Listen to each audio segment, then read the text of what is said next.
اعوذ باللہ من الشیطان الرجیم بسم اللہ الرحمن الرحیم۔ دنیا کی سب سے مہربان ہستی رسول خدا صلی اللہ علیہ وآلہ وسلم انسانوں کے ساتھ ساتھ جانوروں کی دلجوئی بھی فرماتے اور انہیں انسانوں کے شر سے محفوظ رکھتے تھے۔ یہ ایمان افروز معجزہ بھی ایک ایسے بوڑھے اونٹ سے منسوب ہے جو اپنے مالک کی شر پسندی سے عاجز آ کر اللہ کے رسول کی پناہ میں آ گیا تو سرکار دو عالم صلی اللہ علیہ وسلم نے اس کی جان بچائی، جس پر اونٹ نے اللہ کے نبی کے لیے 4 دعائیں فرمائیں، لیکن ان میں سے ایک دعا ایسی تھی جس پر رسول اللہ صلی اللہ علیہ وسلم آبدیدہ ہو گئے۔ صحابہ کرام تڑپ اٹھے تھے کہ ایسے کیا ماجرا ہو گیا کہ اللہ کے رسول کی چشم مبارک سے آنسو بہہ نکلے ہیں۔ ابن ماجہ نے اس حدیث مبارکہ کو حضرت تمیم داری رضی اللہ عنہ سے روایت کیا ہے اور فرماتے ہیں، ہم حضور نبی اکرم صلی اللہ علیہ وسلم کی بارگاہ اقدس میں حاضر تھے کہ ایک اونٹ بھاگتا ہوا آیا اور حضور نبی اکرم صلی اللہ علیہ وسلم کے سر انور کے پاس آ کر کھڑا ہو گیا، جیسے کان میں کوئی بات کہہ رہا ہو۔ آپ صلی اللہ علیہ وسلم نے فرمایا، اے اونٹ پرسکون ہو جا، اگر تو سچا ہے تو تیرا سچ تجھے فائدہ دے گا، اگر تو جھوٹا ہے تو تجھے اس جھوٹ کی سزا ملے گی۔ بے شک جو ہماری پناہ میں آ جاتا ہے اللہ تعالیٰ بھی اسے امان دے دیتا ہے، اور ہمارے دامن میں پناہ لینے والا کبھی نامراد نہیں ہوتا۔ ہم نے عرض کیا، یا رسول اللہ صلی اللہ علیہ وسلم، یہ اونٹ کیا کہتا ہے؟ آپ صلی اللہ علیہ وسلم نے فرمایا، اس اونٹ کے مالکوں نے اسے ذبح کر کے اس کا گوشت کھانے کا ارادہ کر لیا تھا، سو یہ ان کی پاس سے بھاگ آیا اور اس نے تمہارے نبی صلی اللہ علیہ وسلم کی بارگاہ میں استغاثہ کیا ہے۔ ہم ابھی وہاں میں گفتگو میں مشغول تھے کہ اونٹ کے مالک بھاگتے ہوئے آئے۔ جب اونٹ نے ان کو آتے دیکھا، وہ دوبارہ حضور نبی کرم صلی اللہ علیہ وسلم کے سر مبارکہ کے قریب ہو گیا اور آپ صلی اللہ علیہ وسلم کے پیچھے چھپنے لگا۔ ان مالکوں نے عرض کیا، یا رسول اللہ صلی اللہ علیہ وسلم، ہمارا یہ اونٹ 3 دن سے ہمارے پاس سے بھاگا ہوا ہے اور آج ہمیں آپ کی خدمت میں ملا ہے۔ اس پر آپ صلی اللہ علیہ وسلم نے فرمایا، یہ میرے سامنے شکایت کر رہا ہے اور یہ شکایت بہت ہی بری ہے۔ انہوں نے عرض کیا، یا رسول اللہ صلی اللہ علیہ وسلم، یہ کیا کہہ رہا ہے؟ آپ صلی اللہ علیہ وسلم نے فرمایا، یہ کہتا ہے کہ تمہارے پاس کئی سال تک پلا بڑھا، جب موسم گرما آتا تو تم گھاس اور چارے والے علاقوں کی طرف اسے سوار ہو کر جاتے، اور جب یہ موسم سرما آتا تو اسی پر سوار ہو کر گرم علاقوں کی جانب کوچ کرتے۔ پھر جب اس کی عمر زیادہ ہو گئی تو تم نے اسے اپنی اونٹیوں میں افزائش نسل کے لیے چھوڑ دیا۔ اللہ تعالیٰ نے تمہیں اس سے کئی صحت مند اونٹ عطا کیے۔ اب جب کہ یہ اس خستہ حال کی عمر کو پہنچ گیا ہے تو تم نے اسے ذبح کر کے اس کا گوشت کھانے کا منصوبہ بنا لیا ہے۔ انہوں نے عرض کیا، خدا کی قسم، یا رسول اللہ صلی اللہ علیہ وسلم، یہ بات منوعاً اسی طرح ہے جیسے آپ نے بات بیان فرمائی۔ اس پر حضور نبی کرم صلی اللہ علیہ وسلم نے فرمایا، ایک اچھے خدمت گزار کی اس کے مالکوں کی طرف سے کیا یہ جزا ہوتی ہے؟ وہ عرض گزار ہوئے، یا رسول اللہ، اب ہم نہ اسے بیچیں گے اور نہ اسے ذبح کریں گے۔ آپ صلی اللہ علیہ وسلم نے فرمایا، تم جھوٹ کہتے ہو، اس نے پہلے تم سے فریاد کی تھی مگر تم نے اس کی داد رسی نہیں کی، اور میں تم سب سے بڑھ کر رحم فرمانے والا ہوں۔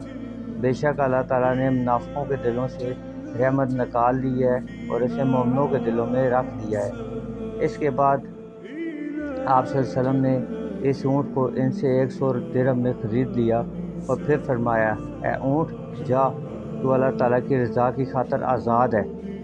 اس اونٹ نے حضور صلی اللہ علیہ وسلم کے سر مبارک کے پاس اپنا منہ لے جا کر کوئی آواز نکالی تو آپ صلی اللہ علیہ وسلم نے فرمایا، آمین۔ اس نے پھر دعا کی، آپ صلی اللہ علیہ وسلم نے پھر فرمایا، آمین۔ اس نے پھر دعا کی، آپ صلی اللہ علیہ وسلم نے پھر فرمایا، آمین۔ اس نے جب چوتھی مرتبہ دعا کی तो आप सल्लल्लाहु अलैहि वसल्लम अब दीदा हो गए। हमने अर्ज़ किया, या रसूलुल्लाह सल्लल्लाहु अलैहि वसल्लम, ये ऊँट क्या कह रहा है? आप सल्लल्लाहु अलैहि वसल्लम ने फरमाया, इसने पहली दफ़ा कहा, ए नबी मुकर्रम, अल्लाह ताला आपको इस्लाम और कुरान की तरफ से बेहतरीन जज़ा अता फरमाए। मैंने कहा, आमीन। फिर इसने कहा, अल्लाह ताला क़यामत के रोज़ आपकी उम्मत से इस तरह खौफ को दूर फरमाए जिस तरह आपने मुझसे खौफ को दूर फरमाया है। मैंने कहा, आमीन। फिर इसने दुआ की, अल्लाह ताला दुश्मनों से आपकी उम्मत के खून को इसी तरह महफूज रखे जिस तरह आपने मेरा खून महफूज फरमाया है। इस पर भी मैंने आमीन कहा। फिर इसने कहा, अल्लाह ताला इनके दरमियान जगो जदल पैदा ना होने दे। यह सुनकर मुझे रोना आ गया, क्योंकि यही दुआएं मैंने भी अपने रब से मांगी थी। तो इसने पहली 3 दुआओं को तो कबूल कर लिया, लेकिन इस आखिरी दुआ से मना फरमा दिया। जबरील ने मुझे अल्लाह ताला की तरफ से खबर दी कि मेरी ये उम्मत आपस में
جفت وغاضت ولكن ما زلت أسجي رجايا يا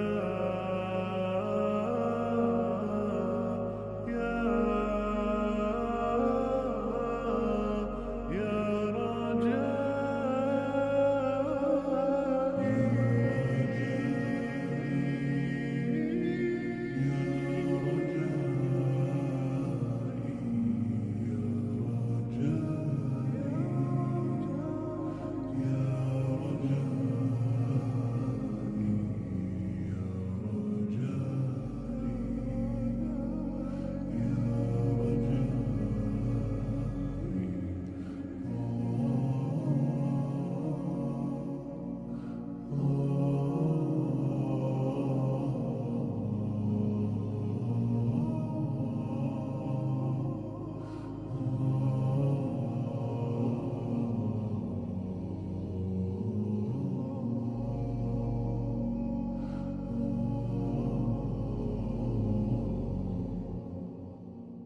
أسماؤه وتعالى وأكون للوطن الحبيب مشيدا أنمى إليه وأستفيض جلالا وأراقب الرحمن جل جلاله وتقدست أسماؤه وتعالى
أحب الوفاء بشتى الصور، أحب الوفي الأمين الأغر، فأهل الوفاء كلون السحاب وحسن الربيع وماء المطر. أحب الوفاء بشتى الصور، أحب الوفي الأمين الأغر، فأهل الوفاء كلون السحاب وحسن الربيع وماء المطر. مقامهم فوق رأس الجبال وفوق الروابي وعند القمر، ويا من تحب غياب الوفاء رأيتك تهوى غياب البصر. وكم قائل قد أضعت حياتي وفيا لأجل هناء البشر، أقول له أفلح الأوفياء وحسب الوفاء يطيل العمر. هنيئا لمن أخلص الحب عمرا وسحقا لذاك الذي قد غدر. هنيئا لمن أخلص الحب عمرا وسحقا لذاك الذي قد غدر. أحب الوفاء بشتى الصور، أحب الوفي الأمين الأغر، فأهل الوفاء كلون السحاب وحسن الربيع وماء المطر. أحب الوفاء بشتى الصور، أحب الوفي الأمين الأغر، فأهل الوفاء كلون السحاب وحسن الربيع وماء المطر. مقامهم فوق رأس الجبال وفوق الروابي وعند القمر، ويا من تحب غياب الوفاء رأيتك تهوى غياب البصر. وكم قائل قد أضعت حياتي وفيا لأجل هناء البشر، أقول له أفلح الأوفياء وحسب الوفاء يطيل العمر. هنيئا لمن أخلص الحب عمرا وسحقا لذاك الذي قد غدر. هنيئا لمن أخلص الحب عمرا وسحقا لذاك الذي قد غدر.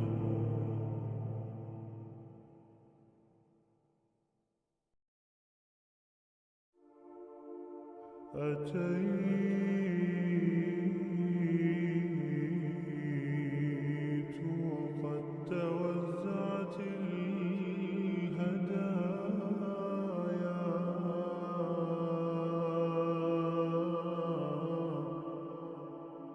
وحملت الرحال على المطايا،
نجاة أتاك وأنت تخبر بالنوايا جهول ظالم وعليه برد من التسويف أورده البلايا ومعتبة بابك غير جود فها هو واقف يرجو العطايا وها هو قد شقوته ذليل تعطر ساجدا بين الحنايا أنا والذنب والتسويل جئنا وبين يديك أطرقنا خزايا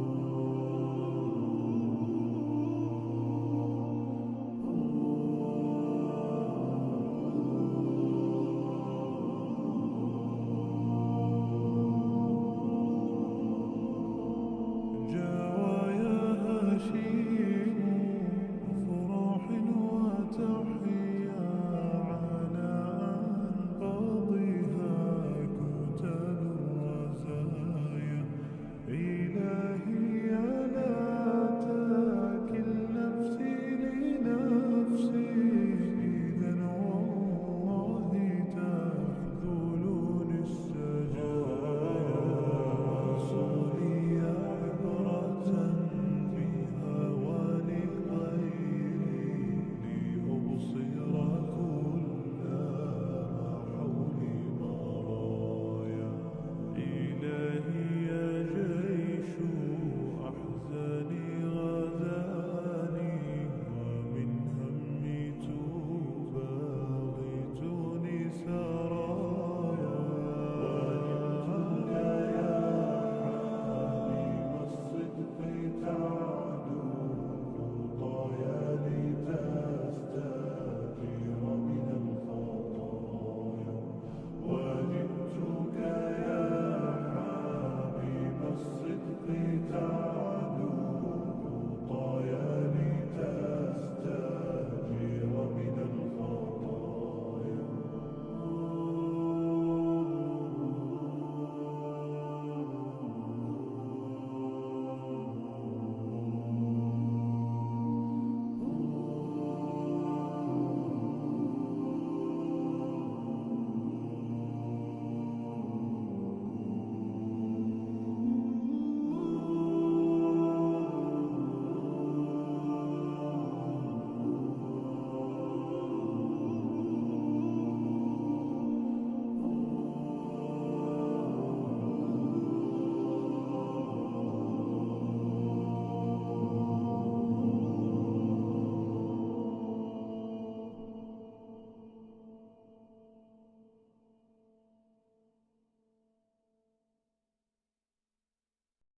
يا لغتي عربية حسبي بأنك منطقي وبياني عربية قلبي وروحي أحرفي ولساني عربية حسبي بأنك منطقي وبياني عربية قلبي وروحي أحرفي ولساني عربية ثم الوصوف تضيع في أوصافك فبك استباح الشعر يشدو أعذب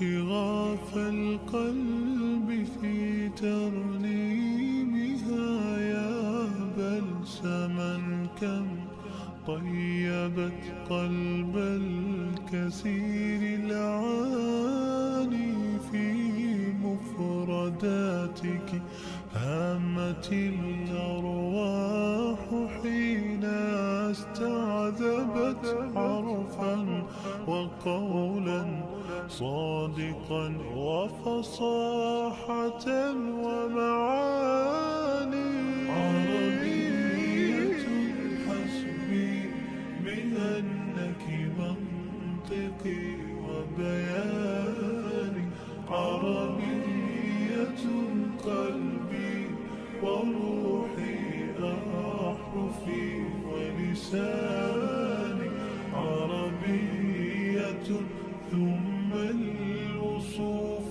تضيع في أوصافك فبك استباح الشعر يشدو أعذب الألحان كيف المديح يجيء إن كنت التي أعني بها أنت البحور ومنك خير الدر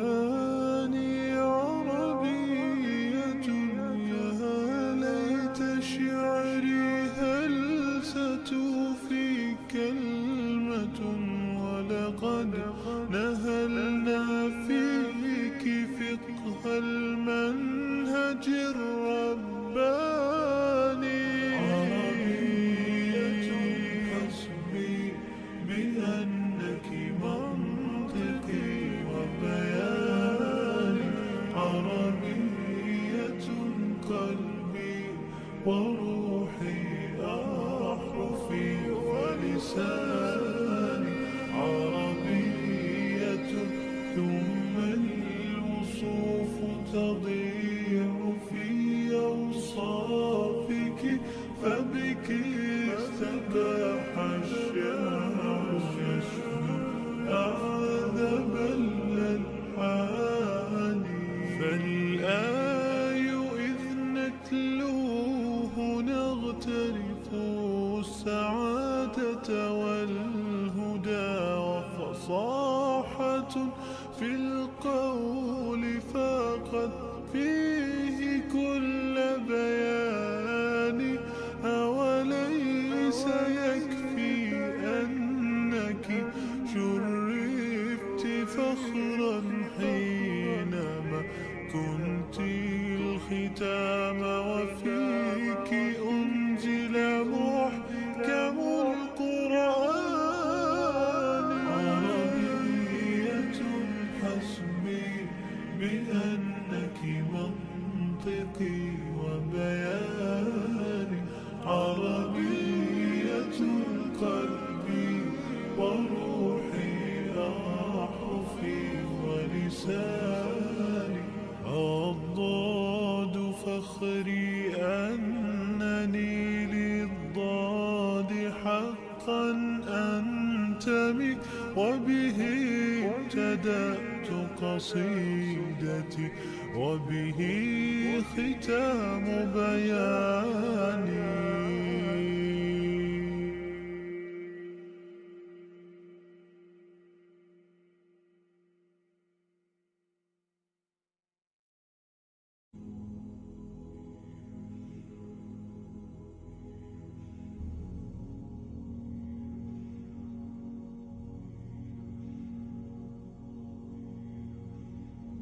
طويل الشوق يبقى في اغترابي فقير في الحياة من الصحاب ومن يأمنك يا دنيا الدواهي تدوسين المصاحب بالتراب وأعلى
شواهد أنه فرد جليل على رغم المجاهر بالكلاب.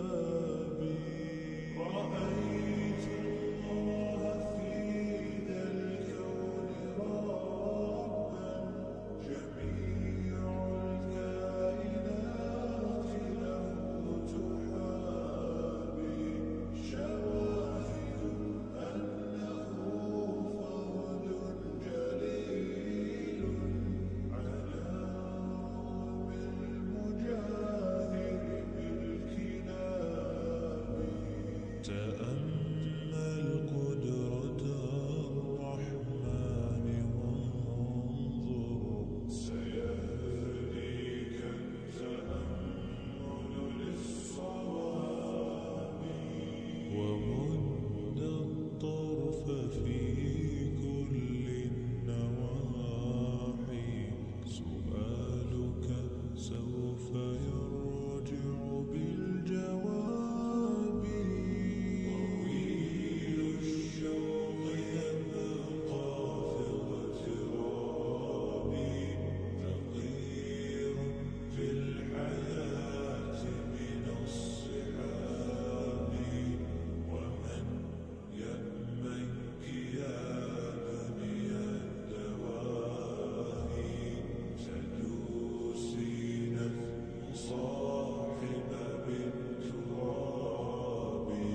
وأعجب من مريدك وهو يدري بأنك في الورى أم العجاب. ولولا أن لي معنى جميلا لبعت المكث فيها من دابي.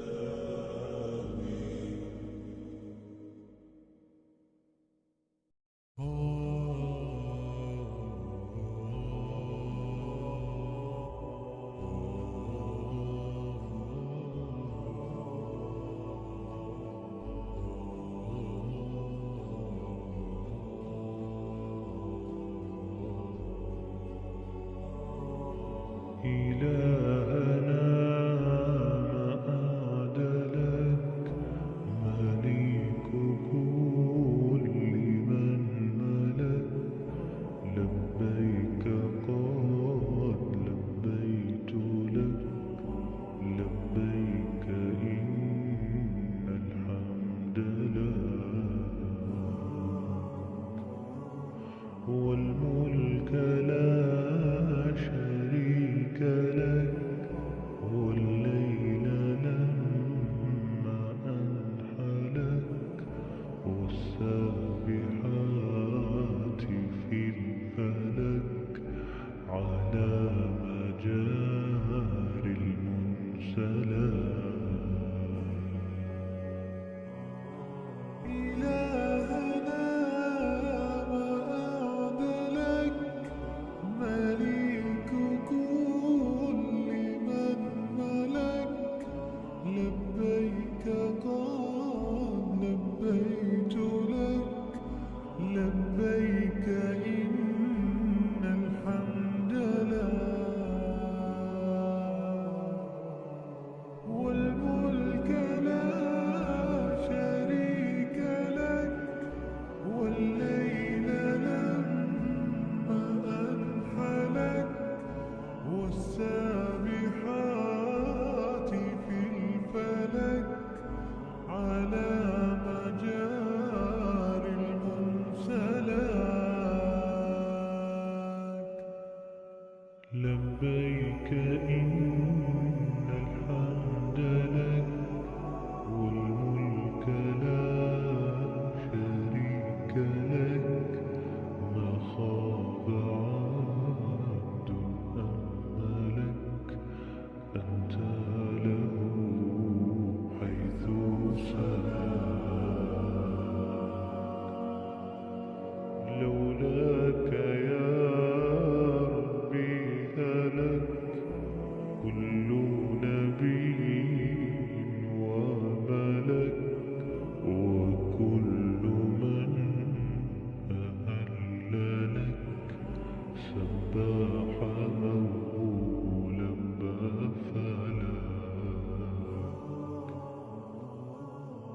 لبيك إن الحمد لك والملك لا شريك لك ما خاب عبد أملك أنت له حيث سلاك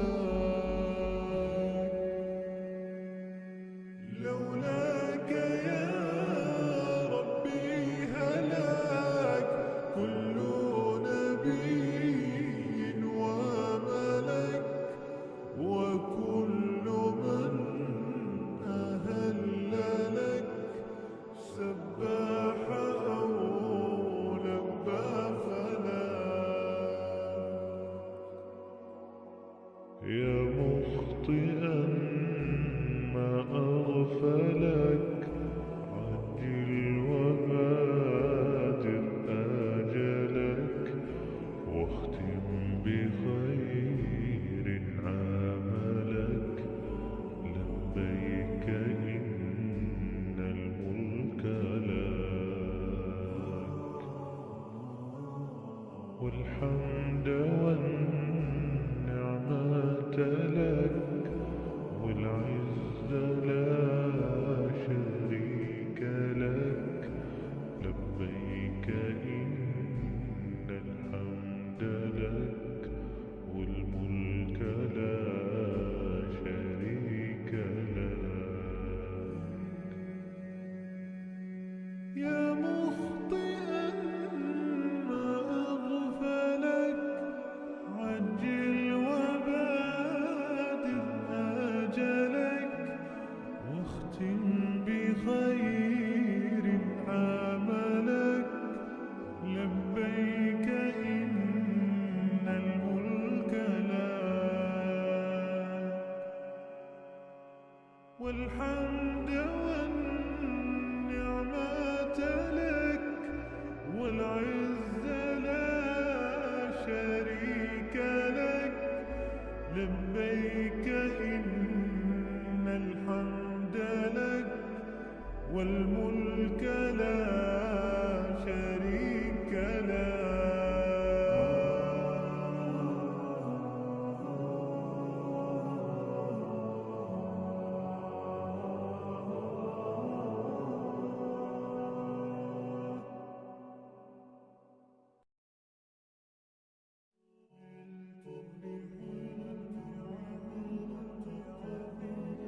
عملت لحلمي عملت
مأمول فالشكر إليك يا الله بعدها لا يضمعون فالشكر إليك يا الله لحبيبي كم أنا مشتاق رسولي طال بي الفراق والشوق قد ملأ الآفاق وشوق القلب مأسى ودمع عيني يذرف والقلب حبا يرجف وأنا ببابك واقف أسألك يا ربي لقيا أسألك يا ربي لقيا عند الحوض يلاقينا ومع الصحب يروينا وللجنات أمانينا لا تخذلنا يا ربنا وللجنات أمانينا لا تخذلنا يا ربنا صلى الله عليه